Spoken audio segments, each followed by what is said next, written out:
আসসালামু আলাইকুম। কি হাল অবস্থা প্রিয় বন্ধু বান্ধবরা, আছেন নি ভালো টলো? বাংলাদেশ সরকারের কাছে অকুল আবেদন রইল যে আমাদের প্রবাসীর তরফ থেকে আমরা যারা প্রবাসী বর্তমানে প্রেক্ষাপট দুবাইতে আরব গালফে যত কান্ট্রিতে আছি, বিশেষ সংক্রান্ত বিষয় নিয়ে সমস্যা আছি। আমাদের বাংলাদেশের এখন প্রধান দল বিরোধী দলের দোনোর পক্ষের এক নম্বর যদি আমাদের প্রতি যদি কোনো আন্তরিকতা থাকে, আমাদের প্রবাসীদের জন্য রেমিটেন্সের যদি আশায় থাকেন, ইভেন দেশকে যদি সচ্ছল রাখতে হয়, সর্বপ্রথম আমাদের কর্মস্থান যারা আমরা প্রবাসের সমস্যা আছি, আমাদের এগুলো নিয়ে আপনারা উদ্যোগ রাখা দরকার।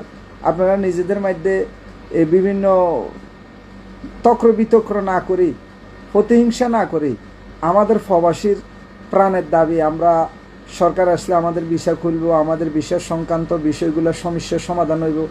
তো এখন আজকে 3 থেকে 4 মাস হয়ে গেছে, 4 মাস হয়ে গেছে, এখনও বর্তমানে এখন পর্যন্ত আমি কি কাজে কোনো সরকারের কোনো উদ্যোগ দেখি নাই।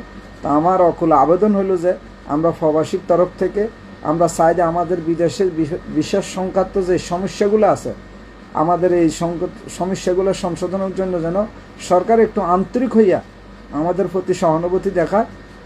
ইভেন আমাদের আন্তর্জাতিকভাবে আমরা যে সংকটে আছি আরব গালফের মাঝে, এই সমস্যাগুলো আমাদের সংশোধন করে দেওয়া দরকার। যদি আপনারা রেমিটেন্স